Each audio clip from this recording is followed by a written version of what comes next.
Hello, I decided to put my presentation on a video. I use Screencast or Screencast-O-Matic and then recorded it and then uploaded it to YouTube. I have my own YouTube channel and published it. I was thinking that we were talking about best practice, and this was one way I could demonstrate something that I do for my classes. So tonight I'm going to talk about rubrics and what we can do with rubrics to help improve students' work and what we should know about rubrics. So by the end of this learning module, you will be able to explain what rubrics are and how they can be used as an assessment tool, and you'll be able to identify and describe the main components of a rubric, and I will give you some information on creating original rubrics based on learning objectives. So what is a rubric? A rubric objectively assesses students and provides a means to provide feedback to that student. I personally am a big fan of rubrics because it provides great feedback and consistency within classes for students. There are two different types of rubrics. One is an analytical rubric, which we use because it provides specific criteria and feedback. The other one is called a holistic rubric, which assesses the student as a whole. It is very broad, and you will usually find that when being used for a younger student or possibly K through 8th grade. What are the components of a rubric? There is 4 components, and I will show you a picture in a minute, but there is the criteria, which is based on the performance objectives. There are the performance levels, which indicate how the performance is met, descriptions, and grading. So this rubric was taken from Atomic Learning, and it is within this module, and it shows you a picture of what a rubric would look like. And as I will talk about, the criteria is listed in the columns, and these relate to your learning objectives or your course objectives or the learning objectives for one assignment. Across the board is the performance, and then the descriptors are in here, and then your grading levels come up here. So that is a basic overview of the rubric. When you're making your own rubric, the suggestion is to use an assignment that you've used before and identify the learning objectives of that particular assignment, or if it relates to the entire class, what are your expectations for that assignment? If it's skill related, you would be looking at skills. The suggestion is to limit the criteria to 6 or 7, and performance levels should be limited to 3 to 6. Again, another suggestion is to use an even number as it makes for easier grading. And as I said before, the criteria is in the columns and the rows are for the performance. A suggestion is made that before you use a rubric, you put it in practice. Maybe try it on yourself, peer grade it. Before we implemented the revised version of the discussion rubric, we had a group of about 3 to 4 people, and we did validity and reliability, and we each graded the rubrics and looked at consistency or inconsistency among our grading. So the most important part of a rubric is you are tying it to your learning objectives. So it can either be, like I said, the learning objectives for the assignment or for the entire class. And then under each one of these objectives is your performance level for each criteria. It is important in doing this to be specific and look for what you're trying to accomplish or mastery of objectives. So when you write out a rubric, you need to know what is the quality between the different levels of performance. So you start at exemplary, and it usually progresses to the student did not meet the criteria. And then what comes in between there, and how are you going to measure that? Sometimes it's easy. If it's errors, APA format, it's a matter of counting.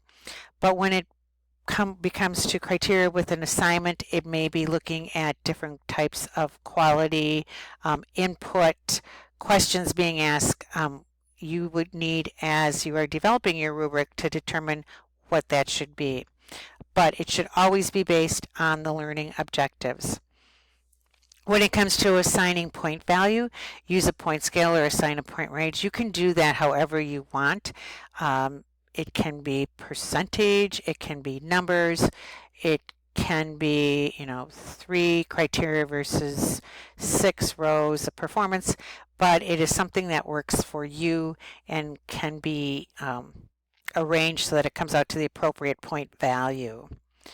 If you decide you want to make a rubric, there are free websites that you can use.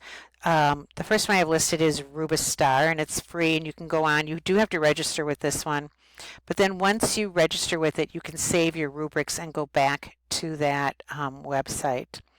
Another one is iRubric, and then the final one is Annenberg Learner Resource Center.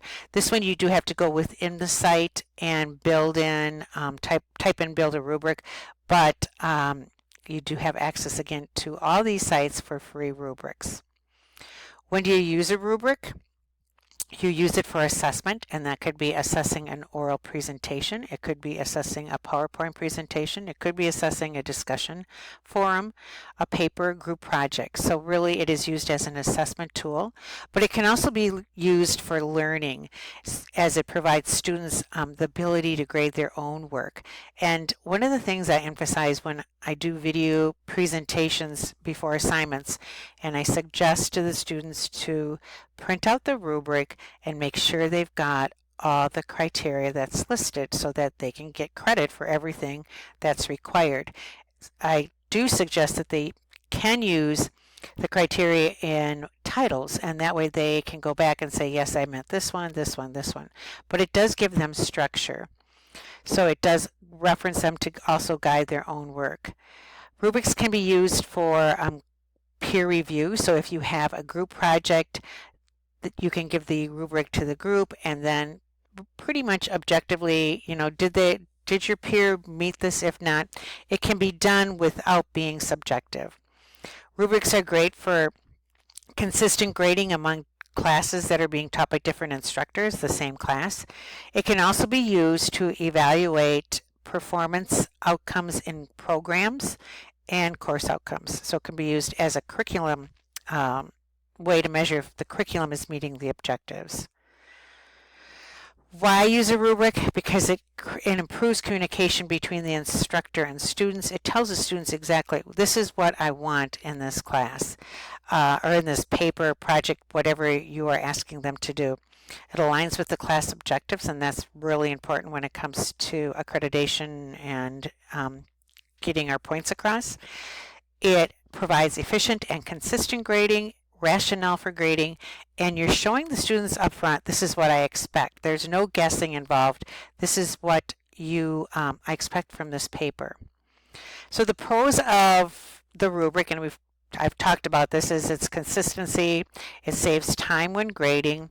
It shows the students that they've mastered the objectives. It provides feedback. It gives them ownership, that they can go ahead and do this assignment and know what to expect. It ties the assessment to the learning objectives, and again, they know what to expect. There are some cons. Once you put a rubric in place, you can't be changing it during the course or once the course is started, and even once it's instituted, as like our discussion rubric is, it's hard to make those changes because it means taking them out of all the classes and redoing them.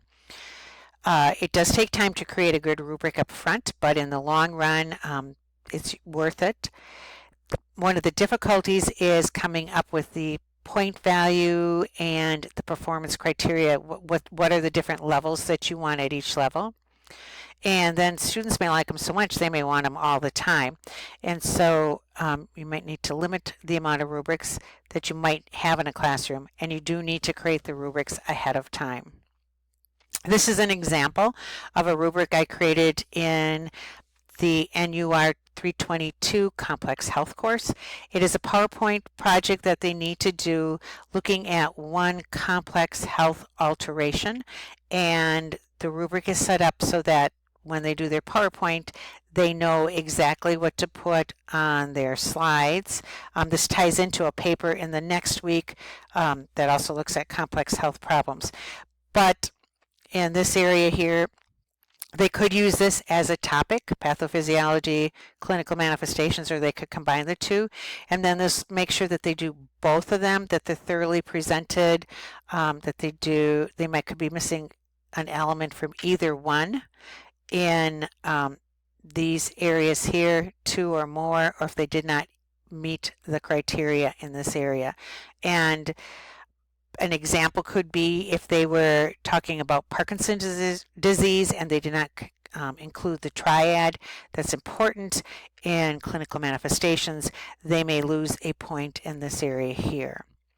The next one I have is diagnostics related to the disease process. Again, if they are missing something in the diagnostics, it is stated here. Here they have to talk about what are the tests that are ordered, but then also why are these tests ordered. So sometimes on my presentations they'll put all the tests down, but they won't put any rationale, or they won't put the rationale in the notes. So then they're going to lose points. And then as I go through each disease, in the example of HIV, AIDS, if they don't include something like the CD4 count, then they may lose points, because that is really important in talking about that disease process. It goes through pharmacology, nutrition, teaching topics, and rehab. And again, it basically looks at the elements that are involved. And then comes down to format. And, is the PowerPoint 3 to 5. This should say PowerPoint. And again, this is something I need to change in length. And are there any APA formats, grammar issues, that type of thing? So that's just an example of a PowerPoint that I use in one of my classes.